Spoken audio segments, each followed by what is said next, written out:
Bonjour tout le monde, j'espère que vous allez bien. Aujourd'hui, je vais vous présenter autre chose. Comment conserver les fruits et légumes. Alors, en Algérie, parce que moi je suis algérienne, en Algérie, les paysans et les gens qui habitent à la montagne, désolé pour l'ambulance,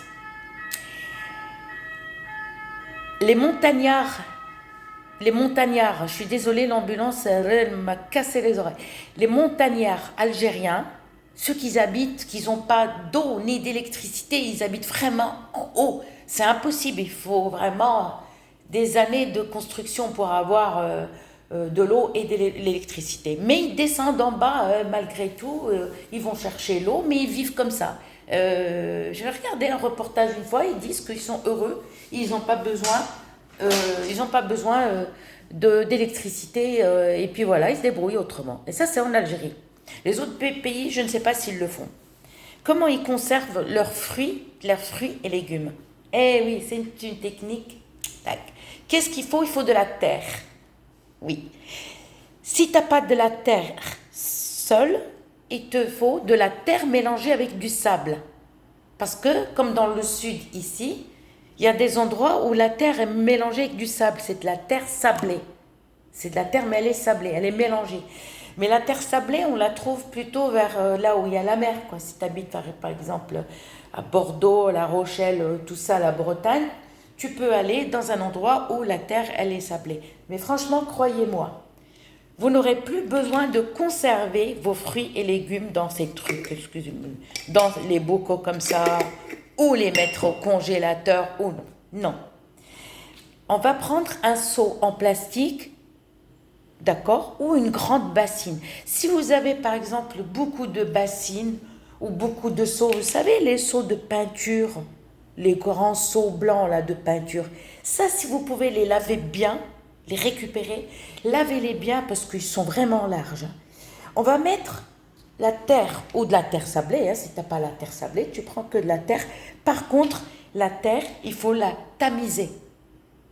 Et il faut la prendre, d'accord, et prendre un tamis, tu prends le seau où tu as récupéré la terre sablée ou la terre tout simple, et tu vas prendre un autre seau et tu vas tamiser. Prends un grand tamis, parce que moi c'est juste pour vous montrer. Et tu vas tamiser cette terre sablée ou cette terre, ou la terre tout simplement. Alors, donc, on prend un autre seau propre, on va prendre un peu de terre, tac, on va remplir dans le seau. On va prendre, exemple, ça c'est des fruits ou des légumes, peu importe, et on va les poser. Ne les collez pas. Non, éloignez. Comme ça. Comme ça. Tu les éloignes, par exemple. Tu poses l'autre à côté, au milieu. Mais c'est pour ça que je vous dis, dans une grande bassine, vous pouvez, une grande bassine haute aussi, ça marche. Hop, ensuite, on va prendre encore de la terre ou la terre sablée. Vous m'aviez compris. On va couvrir tout ça. Tout ça. Et on va remettre encore. D'accord? Des fruits. Et ainsi de suite. Et après, à la fin, on va couvrir et on va rien mettre dessus parce que ça y est, on ne peut pas mettre plus. On va couvrir, pas avec un couvercle, mais juste de la terre ou la terre sablée. Une fois que tu as couvert, tu prends ton seau et tu le mets dans un endroit sec. Mais attention, un endroit humide. Ne mettez pas le seau ou la bassine dans un endroit humide. Pour les gens qui ont, par exemple, qui cultivent eux-mêmes leurs fruits et légumes, ben, au lieu qu'ils les laissent pourrir, parce que franchement, des fois, c'est vrai, comme les cerises, comme les figues, plein de trucs. T'en as qui ne savent plus quoi en faire, quoi. Il y en a même qui vont les vendre, mais ils n'arrivent pas à vendre tout. Au lieu de les gaspiller comme ça, d'accord? Eh bien, il faut faire cette technique. Un grand seau ou une bassine, on met de la terre. Ensuite, on pose, tac, tac, tac. Le mieux, ne pas mélanger. Mettez par exemple un seau que des fruits. Courgettes, tac. Après, si tu as beaucoup de courgettes, tu fais plusieurs courgettes. Tout dépend. D'accord? Un seau de fruits, mets-le à part. Même si tu mélanges les fruits, il n'y a aucun souci. Par exemple, là, tu mets une pomme, là, un citron, même le raisin. Raisin, peu importe. Mais par contre, ne pas poser ça dans un endroit humide. Il faut les mettre dans un endroit sec, propre et sec. Et tu verras pendant un an. Pendant un an. Parce qu'il y en a qui se dépêchent pour, par exemple, ils ont peur. Allez, je vais faire de la confiture. Allez, je vais les conserver dans les boîtes. Franchement, quand tu réfléchis, c'est bien de conserver dans les bocaux comme ça. Tu sais, stériliser, faire cuire, par exemple, et après retourner. Mais le problème, il y en a qu'ils n'ont pas des pots, parce qu'il faut les acheter quand même. Hein. Parce que si tu achètes des pots comme ça de confiture, tu peux les conserver. Et après, c'est du boulot.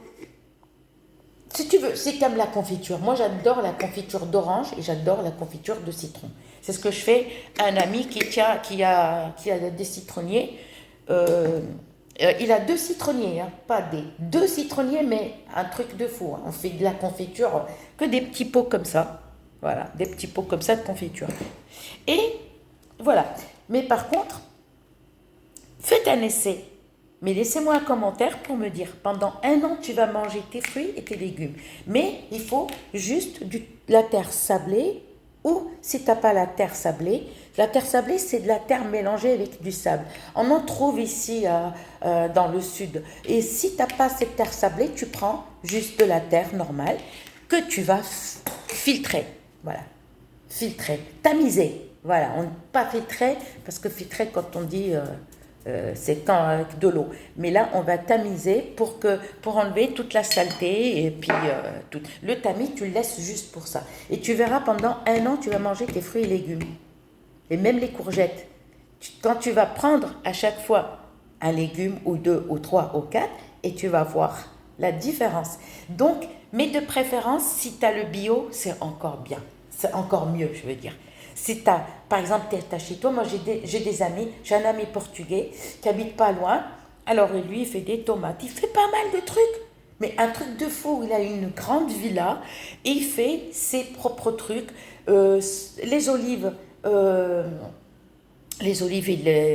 je l'aide à faire les olives, d'accord, dans les bocaux comme ça, ok, et par contre pour faire les huiles, il l'emmène chez quelqu'un pour lui faire... Par contre, je l'ai déconseillé, je lui dis attention, mais demande qu'il ne te met pas d'autres produits dans l'huile d'olive. L'huile d'olive, tac, mais surveille la personne. Parce qu'ici, dans le sud, il y en a plein qui trichent, qui gardent les olives pour eux. Toi, ils ne te rentrent pas là où il y a la machine. Ils te mélangent l'huile d'olive, d'accord, avec l'huile de tournesol ou autre huile. Et il te fait croire que c'est l'huile d'olive. Non, tu restes avec eux, avec lui, et tu dis non, j'aimerais bien regarder comment vous faites. Dès qu'il remplit la bouteille, tu lui dis c'est bon. Combien? Eh bien, tu payes. J'espère que vous avez compris ce que j'ai dit. Si vous avez besoin de quoi que ce soit, mets en commentaire. Moi, je ne donne pas mon numéro de téléphone, je suis désolée, ni mon adresse mail, parce que mon adresse mail, c'est personnel, je suis désolée. Bye bye.